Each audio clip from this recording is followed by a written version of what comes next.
Hello, future officers. Not every news is relevant for your UPSC preparation.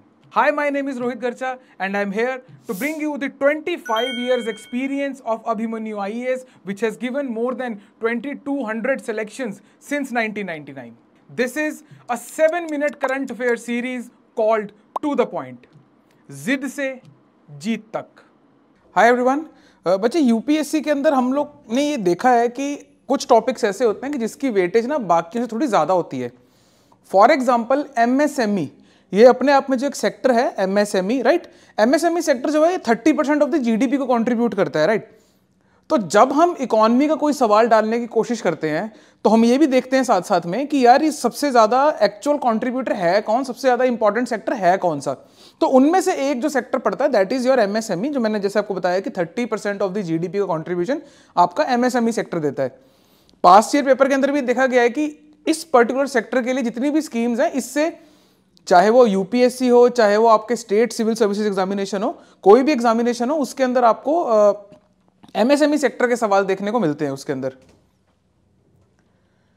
वैसा ही आज एक topic है बच्चे, रैंप प्रोग्राम. ये नया प्रोग्राम नहीं है, ये आपका कोरोना के टाइम का प्रोग्राम था. ये वर्ल्ड बैंक के साथ एसोसिएशन के अंदर हमने ये पर्टिकुलर प्रोग्राम जो है वो लॉन्च किया था, राइट.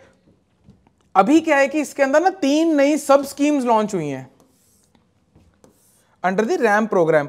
रैंप की फुल फॉर्म है raising and accelerating MSME productivity. ठीक है.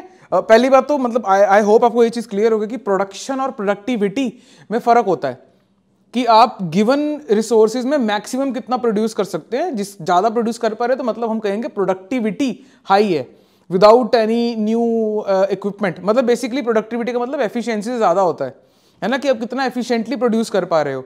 और ये आगे जाके कई सारे और एस्पेक्ट से लिंक होता है, पर हमारे लिए वो ज्यादा इंपॉर्टेंट नहीं है. ये सिर्फ मैंने आपको छोटा सा एक ट्रिविया देना था कि इसमें प्रोडक्टिविटी वर्ड का कुछ मतलब है, राइट.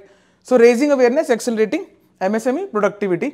3 सब स्कीम्स आई हैं. अब आपको ये भी समझ में आ रहा होगा कि 3 सब स्कीम्स आई हैं तो इसके ऊपर एक सवाल बहुत क्लियरली बन सकता है कि which one of the following is not a सब स्कीम अंडर रैंप, है ना. तो इस टाइप का कोई सवाल बन सकता है, या फिर थोड़ा सा स्टेटमेंट बेस्ड सवाल आ सकते हैं उसके अंदर, या इंडिविजुअली स्कीम्स के ऊपर सवाल आ सकते हैं. तो इसलिए जो टॉपिक है पर्टिकुलर वो इंपॉर्टेंट है. जैसे मैंने आपको पहले बताया कि 30% ऑफ द जीडीपी को कंट्रीब्यूट करता है आपका एमएसएमई सेक्टर. दैट्स व्हाई ये टॉपिक हमारे लिए थोड़ा सा ज्यादा इंपॉर्टेंट है. आइए बच्चे, तो कॉन्टेक्स्ट इसका यही है कि 3 नई सब स्कीम्स आई हैं. मिनिस्ट्री कौन सी है? मिनिस्ट्री ऑफ एमएसएमई, है ना. ये भी आपने याद रखना है. कई बार वो ऑप्शंस के अंदर एक कोई बनावटी, कोई मनगढ़ंत मिनिस्ट्री का नाम डाल देते हैं ना, पर ये मिनिस्ट्री एग्जिस्ट करती है, मिनिस्ट्री ऑफ एमएसएमई, राइट बच्चे. 3 सब स्कीम्स कौन सी हैं उससे पहले हम देख लेते हैं कि रैंप प्रोग्राम क्या है. बहुत ब्रीफ में देखेंगे, बहुत शॉर्ट में देखेंगे. Raising and accelerating MSME productivity. तो अगर तो आप मान लो पीसीएस, एचसीएस वगैरह के लिए प्रिपेयर कर रहे हो, एचपीएस के लिए प्रिपेयर कर रहे हो, फॉर दैट मैटर किसी भी स्टेट सिविल सर्विसेज के लिए प्रिपेयर कर रहे हो, तो वो आपको सीधा सीधा फुल फॉर्म पूछ सकते हैं. और खासकर जो ग्रुप बी पोस्ट होती हैं, राइट, थोड़ी नीचे वाली पोस्ट होती हैं, ग्रुप ए पोस्ट नहीं है, तो उनमें ये वाले सवाल आपको देखने को मिल सकते हैं. तो आप थोड़ा सा ध्यान रखिए. वर्ल्ड बैंक असिस्टेड, ये यहाँ पे कीवर्ड है. सेंट्रल सेक्टर स्कीम है बच्चे ये, और लॉन्च कब हुई थी ये? Supporting various corona virus disease resilience and recovery intervention.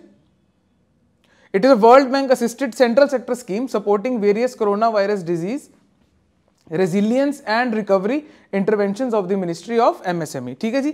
और किसके लिए एम करती है बच्चे? अब देखिए अगेन इसमें 4 ऑप्शंस हैं, है ना. तो 4 चीजें हैं, तो ये इसके ऊपर सवाल बनाना थोड़ा सा इजी है. आइए बच्चे देखते हैं क्या करता है ये RAMP scheme.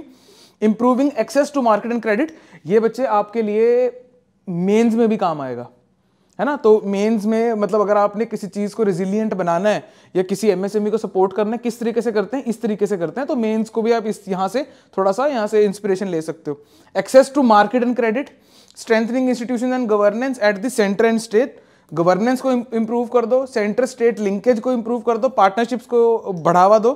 Addressing issues of delayed payments and greening of MSMEs. Greening का मतलब अभी देखते हैं, वो एक सब स्कीम है, वो पर्टिकुलरली इसके लिए ही फोकस कर रही है बच्चे, ग्रीनिंग को ही फोकस कर रही है. आइए लेट अस सी कि सब स्कीम्स क्या है एमएसएमई के अंडर, जिस जो 3 सब स्कीम्स की बात हुई है. Number 1 is MSME gift scheme. Gift scheme is green investment and financing for transformation scheme. This scheme intends to help MSME adopt green technology. ठीक है जी. MSME gift scheme is green investment, green technology को adopt करने के लिए उसको help करेगी, plus interest subvention and credit guarantee support होगा, और इंप्लीमेंटिंग एजेंसी कौन सी है? सिडबी। तो अगेन ये चीज इंपॉर्टेंट है, आपको ये याद रखना है।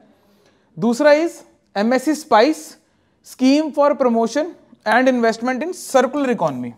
हमने सर्कुलर इकोनॉमी के ऊपर क्लास में बहुत चर्चा करी, जिन लोगों ने रेगुलर क्लास अटेंड करी उनको पता होगा सर्कुलर इकोनॉमी किसे बोलते हैं। आइए बच्चे आगे देखते हैं। First ever scheme in the government to support circular economy projects which will be done through credit subsidy, जो आप लोन वगैरह लेते हैं उसके ऊपर सब्सिडी मिलेगी, and will lead to realising the dream of MSME sector towards zero emission by 2070। इसकी भी जो आपकी इंप्लीमेंटिंग एजेंसी है दैट इज योर सिडबी, है ना, ये भी आपने ध्यान रखना है। लास्ट वाले की कुछ और है, last is excuse me, MSc scheme on online dispute resolution for delayed payments, है ना, नाम से समझ में आएगा, online dispute resolution for delayed payments. Legal support मिलेगा आईटी के थ्रू और आर्टिफिशियल इंटेलिजेंस का यूज होगा। इसकी जो इंप्लीमेंटिंग एजेंसी है that is NICSI, national information centre services. ठीक है जी।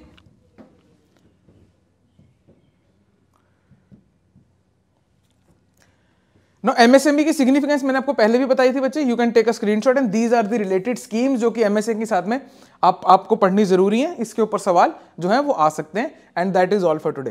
Thanks for watching the video. This 7-minute to the point series is specially designed for your prelims examination. If you wish to cover your current affairs holistically for your mains as well as for your interview, please check out Abhimanyu IAS Current Affairs Master Course 2024. It is based on Trishul model. You will be getting 3 things. Number 1, weekly classes. Number 2, weekly PDFs of current affairs. Number 3, weekly tests on current affairs. The link to join the course is given in the description below.